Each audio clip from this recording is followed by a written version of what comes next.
வணக்கம். நான் உங்கள் வேத ஜோதிடர் பிரகாஷ் நரசிம்மன். நான் இப்ப சொல்ல போற பலன்கள் அனைத்தும் உண்மையான சத்தியமான வார்த்தைகள். இல்லாத பொல்லாத பலன்களை சொல்லி உங்களை சந்தோஷப்படுத்துவது என்னுடைய வேலை இல்லை. உண்மையான சத்தியமான பலன்களை சொல்லி உங்கள் வாழ்க்கையின் முன்னேற்றத்தில் என்னோட சொற்கள் பயனுடையதாக இருந்தால் அதுவே எனக்கு பெருமை.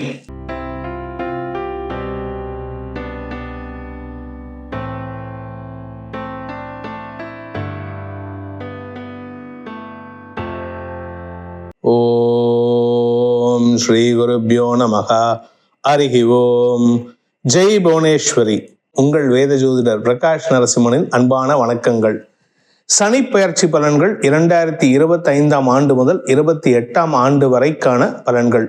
இந்த சனி பெயர்ச்சி எப்போ நடக்க போகிறது, எந்த இடத்துலேருந்து எந்த இடத்துக்கு போப்பாருன்னு பார்க்க போகிறோம்.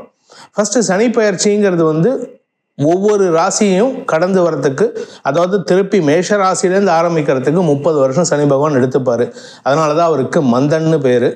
அந்த மந்தன் காரணம் என்னன்னா, சாட்டர்னுடைய டிராவலிங் ரூட் ரொம்ப லெங்க்த் ஜாஸ்தி, அதாவது சூரியனை சுற்றி வர ரூட்டு. அதனால தான் நம்ம சாஸ்திர பிரகாரம் அவருக்கு மந்தன், ஸ்லோ பர்சன்னு பேர் வச்சிருக்கோம்.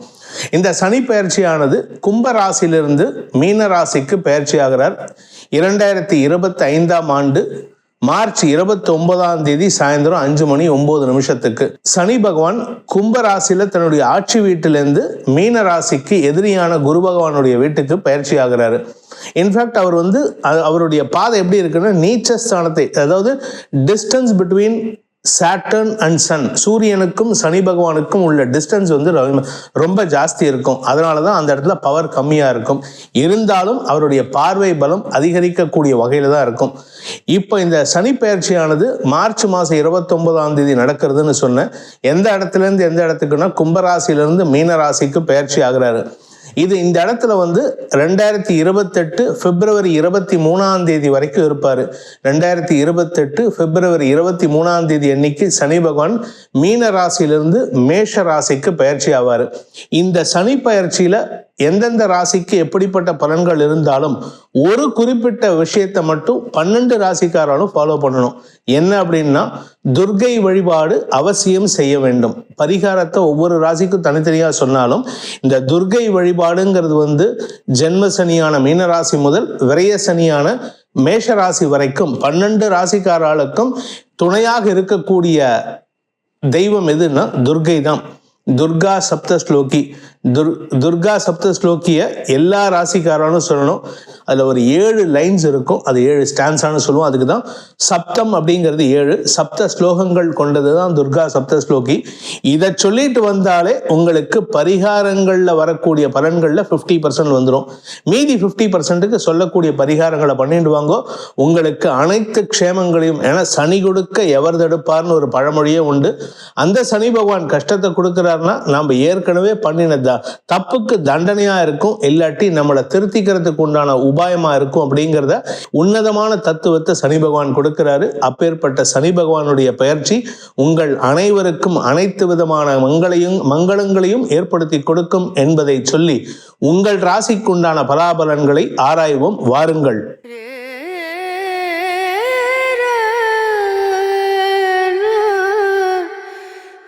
சிம்மராசி. சிம்மராசி நண்பர்களை பொறுத்த வரைக்கும் சப்தமஸ்தானத்திலிருந்து சனி பகவான் அஷ்டமஸ்தானத்துக்கு போயிருக்காரு. 8ஆம் இடம் அவருக்கு வீக்கான பிளேஸ். உங்கள் எதிரிகள் அடங்கி இருக்கக்கூடிய காலகட்டமாக இருக்கும். ஆனால் பணப்புழக்கம், குடும்பம் சார்ந்த வாக்குவாதங்கள் அதிகரிக்கக்கூடிய வாய்ப்பு இருக்கு. அதே சமயம் உங்களுடைய 10ஆம் இடத்தை சனி பார்க்க போறாரு. சிலருக்கு வேலையில் பிரச்சனைகள் ஏற்படுகின்ற வாய்ப்பு இருக்கு. சார், நான் ஆல்ரெடி வேலை இல்லாமல் இருக்கேனே, என்ன பண்றது அப்படின்னா, கண்டிப்பா உங்களுக்கு வேலை கிடைக்கும். ஏன்னா ஒரு விஷயம் உங்களுக்கு நடக்கணும் அப்படின்னா, அதை நான் ஒரு சின்ன எக்ஸாம்பிள் சொல்றேன். இது ராமாயணத்துல நடந்த உண்மை சம்பவம். ராமாயணத்துல தசரதர் ராமர் பிறக்கிறதுக்கு முன்னாடி காட்டுக்கு போறாரு. அங்க போன உடனே அந்த இடத்துல ஒரு வில்லு விடுவார், அம்பு விடுவாரு. ஒரு முனிக்குமாரனை சாகடிச்சிருவாரு. அந்த முனிக்குமாரனுடைய அப்பா அம்மாவுக்கு தண்ணி கொண்டு போய் கொடுக்கணும்னு போன உடனே இந்த கொலை இவர் சாகடிச்சிட்டாருன்னு தெரிஞ்ச உடனே அந்த முனிக்குமாரனுடைய அப்பா அம்மா அவங்க ஒரு சன்னியாசி, அதாவது ஒரு சன்னியாச வாழ்க்கை வாழறவங்க, அவங்க ஒரு சாபம் கொடுப்பாங்க. நீயும் இதே போல் புத்திர சோகத்தினால் இறக்க கடவாய் அப்படின்னு சொல்லிட்டு உடனே இந்த தசரதருக்கு வந்து சந்தோஷம் பொங்கும். ஏன் அப்படின்னு கேட்டா, எனக்கு தான் புள்ள இல்லையே அப்படின்னு அவர் சந்தோஷப்படல.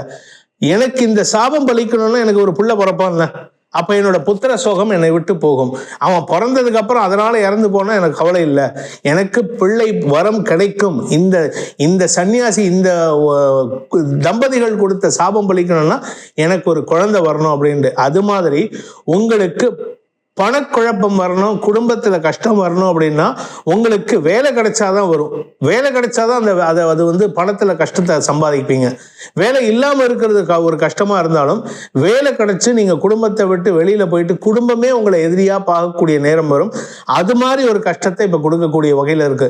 அதனால உங்களுக்கு இந்த வேலை சம்பந்தமாக கஷ்டம் வரும்னு சொன்னா it is a blessing in disguise that you will get your job. உங்களுக்கு வேலை கிடைக்கும், தொழில் அமையும், உத்தியோகம் அமையும், வியாபாரம் சிறக்கக்கூடிய வாய்ப்பு இருக்கு, பணப்புழக்கம் அதிகரிக்கிறதுக்கு வாய்ப்பு இருக்கு. இந்த வேலை மாற்றம் ஏற்படுறதுனால வெளியூருக்கு போறதுக்கு உண்டான வாய்ப்பு இருக்கு. ஸோ இதெல்லாமே என்னன்னா, ஒரு நல்லது கொடுக்குறாரு அப்படின்னு பார்த்தா ஒரு கெட்டதை கொடுத்து அதன் மூலமா நல்லது. இயற்கை அப்படிங்கிறது வந்து ஒரு வித்தியாசமான வாத்தியார். இது ஒரு சினிமா டைலாக். அந்த இயற்கை அப்படிங்கிறது உங்களுக்கு என்ன பாடம் கற்றுக் கொடுக்கணும்னா, முதல்ல பாடத்தை வைக்காது, முதல்ல எக்ஸாம் வச்சிரும். அதுலேருந்து என்ன பாடம் கற்றுக்கிட்டேன்னு கேட்கும் இயற்கை. அதனால நீங்க என்ன கத்துக்கிறீங்க அப்படிங்கிறத, கடந்த காலத்தில் என்ன கத்துக்கிட்டீங்களோ இப்பொழுது என்ன கத்துக்கிறீங்களோ அதை மனதில் இருத்தி அடுத்த 30 வருஷத்துக்கு செயல்பட்டீங்கன்னா உங்க வாழ்க்கையில கஷ்டம் இருக்காது. அப்பேற்பட்ட ஒரு சூப்பரான time. It is a time for writing exam, not for reading. நீங்க கத்துக்கிறதுக்கு உண்டான நேரம் இல்லை, நீங்க எக்ஸாம் எழுத போறீங்க. அந்த எக்ஸாம்லேருந்து என்ன கத்துக்க போறீங்கிறதா இப்ப பாடமே. அதனால உங்களை பொறுத்த வரைக்கும் எதிரிகளற்ற வாழ்க்கையை அமையணும் அப்படின்னா அடுத்தவங்களுக்கு உதவி செய்யுங்க. யார்கிட்ட தப்பு பண்ணியிருப்பீங்களா, யாராவது சங்கடப்படுத்தியிருப்பீங்களா, அவங்கள போயிட்டு மன்னிப்பு கேளுங்க. மன்னிப்பு கேட்கறவன் பெரிய மனுஷன்னு சொல்லியிருக்காங்க. மன்னிப்பு கேட்கறது அவ்வளோ ஈஸி கிடையாது. உங்களுடைய ஈகோவை அடக்கணும். ஈகோவை அடக்கினால்தான் ராஜரிஷியான விஸ்வாமித்திரர் பிரம்ம ரிஷியா உயர்த்தப்பட்டார். அப்பேற்பட்ட உங்களுக்கு உயர்வு வரணும் அப்படின்னா அடுத்தவங்கிட்ட மன்னிப்பு கேட்கறதுக்கு தயங்கக்கூடாது. அப்பேற்பட்ட காலம் இது. குழந்தைகள், படிக்கின்ற குழந்தைகள் எதிரிகளால் சங்கடத்தை சந்திப்பார்கள். குடும்பத்தில் எதிரிகள் சங்கடத்தை சந்திப்பார்கள். அப்பா அம்மாக்குள்ள சண்டை வரும், கூட பிறந்தவங்க கிட்ட சண்டை, இப்படி எல்லா பிரச்சனைகளும் இருக்கு. அதனால எல்லாருக்கிட்டையும் நான் சட்டிலா போகணும், நான் மரியாதையா நடந்துக்கிறோம், நான் யார் மனதையும் காயப்படுத்தக்கூடாதுங்கிறத மனசுல ஏத்திக்கோங்க. இது உங்களுக்கு நல்ல பலனை தரக்கூடிய வகையில இருக்கு.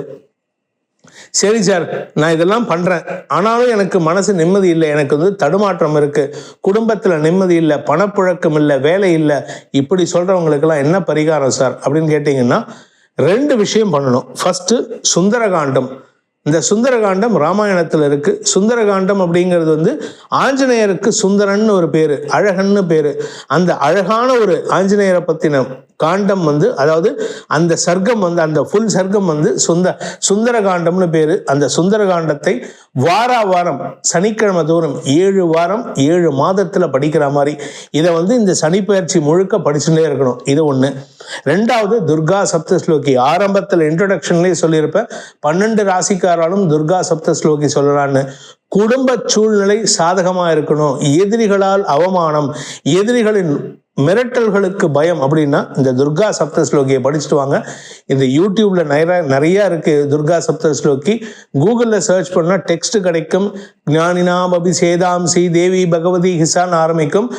இது முடியும் பொழுது அந்த முடிகிற லைன்ல என்ன வரும்னா, என்னுடைய எதிரிகள் விநாசனமாகட்டும். விநாசனம்னா கெட்டு போகணும்னு இல்லை, அவர்களும் திருந்தட்டும் தான் அந்த மந்திரமே இருக்கும். அப்பேற்பட்ட ரோகங்கள் இல்லாத வாழ்க்கை அமையறதுக்கும் அந்த துர்கா சப்தஸ்லோகி உங்களுக்கு துணை இருக்கும். இதை பண்றது தவிர, இது 2ம் மந்திரம், சுந்தரகாண்டம் பிளஸ் துர்கா சப்தஸ்லோகி. 3வது பைரவர். நாய்கள், உங்க வீட்டை சுத்தி எங்கெல்லாம் நாய் இருக்கோ, அதுவும் கருப்பு நாய் இருந்ததுன்னா அந்த கருப்பு நாய்க்கு போகும்பொழுதெல்லாம் பிஸ்கெட் போட்டு போங்க. என்ன ஒரே ஒரு சிக்கல்னா, போற வழியில் நம்ம போகும்போது பின்னாடியே வரும். உங்களுக்கு பைரவர் தான் துணை இருக்கும். உங்க வாழ்க்கைக்கு பைரவரின் அனுகிரகம் அவசியம் தேவை. அதனால கருப்பு பைரவர், எந்த கலரா இருந்தாலும் பரவாயில்ல, அதுல விசேஷம் கருப்பு. பைரவருக்கு பிஸ்கெட்டோ சாப்பாடோ தயிர் சாதமோ ஏதோ ஒன்று சாப்பிட்றதுக்கு போட்டுட்டு போங்க. அதனால உங்களுக்கு கஷ்டங்கள் நிவர்த்தியாகும், எதிரிகளால் ஏற்படுகின்ற அவமானங்கள் விலகும், குடும்ப சூழ்நிலை சாதகமா மாறும்.